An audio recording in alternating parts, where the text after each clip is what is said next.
All right, Daryl Dixon, Book of Carol. Carol, what's going on? Woo! Welcome to CBR. Welcome to New York Comic Con. Thank you guys for being with us today. Yeah, I'm going to try to ask you guys things that you aren't being asked all day. That's going to be a chair. Here's one. Melissa, I've always wondered about this. Do you feel a certain kinship with Cate Blanchett as our two most beloved Carols in pop culture? Wow, no, I never even thought of that. But now that you mention it, sure. You do? All right. Congratulations. This people are fans are loving the expansion so far. We know it's coming. You know, we saw the trailer, or at least we think it's coming, a very special reunion in season 2. But I would love to hear from you two about just like, you know, what it's been like to come back together. You know, even if maybe we haven't, you know, even if it's season 1 you were an ocean apart, but like just to be, you know, to get the gang back together. How's that felt for you guys? Fun? It's fun for me. I don't know. I've been waiting for her to show up the whole time. So we've been texting and calling, going, "Come on, hurry up." Yeah, just telling her what it's like, and it's fun, and we can go shopping for antiques and stuff. Is that what you guys do? You shop for antiques together? No, we've never done that. Oh, you're just throwing things out there to lure her over. Yeah. It was like I was sort of baiting her. But yeah, it's great. It's great having her there. Yeah. She's got an energy that's fun, and we had a scene the other day that was really fun. That me just sort of being an idiot between takes, which was fun. Yeah, I miss that a lot. Yeah. And Louis, what have you enjoyed about getting to work so closely with this gentleman over here? Wow, I mean, everything. I love, you know, when we're not shooting and we just, the little breaks between the scenes, that's really fun, you know, we always chat, we always laugh.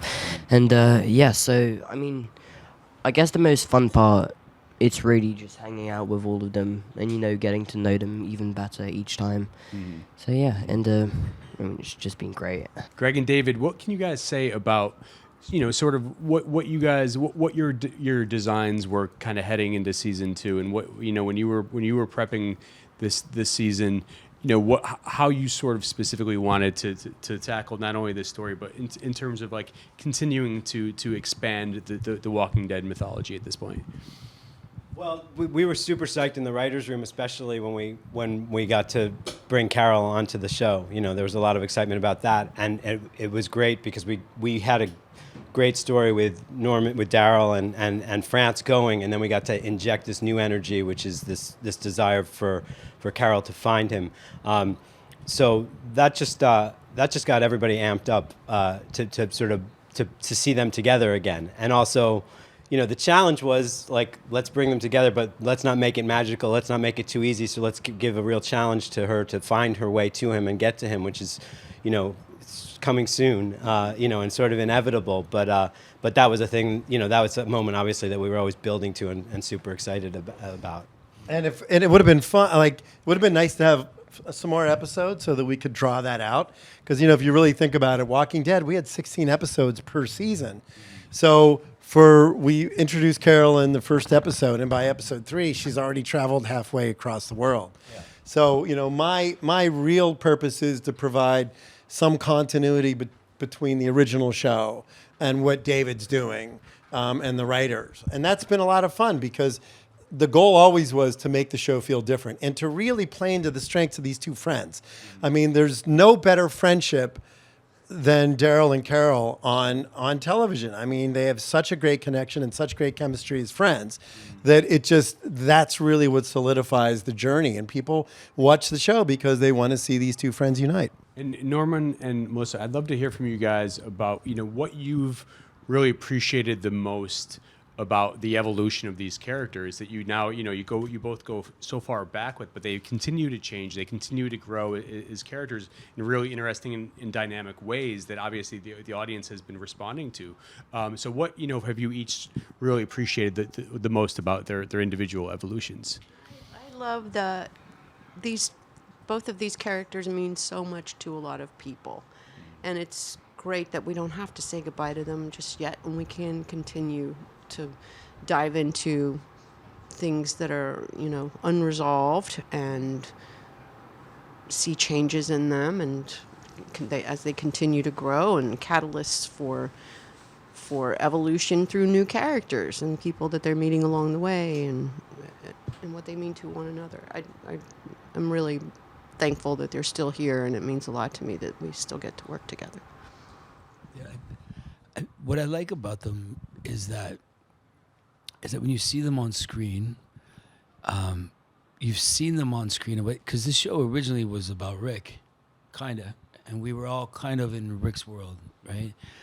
But these two characters always had each other's backs. They were always like, "You okay?" We're always checking up on each other. So as the years progressed, those stories got tighter and tighter and tighter, so that when you see them now on camera and in any scene, it feels like their relationship has been earned. Like it's not just two characters together and say they're best friends or whatever. They've earned it, and you know it, and you can feel it. And there's a shorthand, but there's a vibration in the air that you know that they know each other for real. They've been through all the ups, all the downs, and their relationships, it feels very, it's earned, which is rare. It's rare to do a television show that lasts this long, but also to be building on that relationship since day one, And I'd love to add to that a little bit, Yeah. because I've directed 40 episodes of The Walking Dead, and I always remember the scenes with the two of them were some of the most relaxed and some of the easiest ones to shoot. No matter where, if they were sitting on the loading dock at the sanctuary, or they were sitting on a log outside, it was those moments where the two of them were together, and they were like making the little. What was I it? rolled a cigarette out of a dollar. The bracelet. You were making the that bracelet. But every scene, I remember every time I would shoot a scene with the two of them, they would sit down, and there was a chemistry there that just made that scene just flow. And I was really always in awe. When I look at the call sheet, I'm like, oh my God, it's Melissa and Norman today. Okay, this is going to be a good day, And it continues to this day, and it's been 15 years of that. So this relationship really is something special.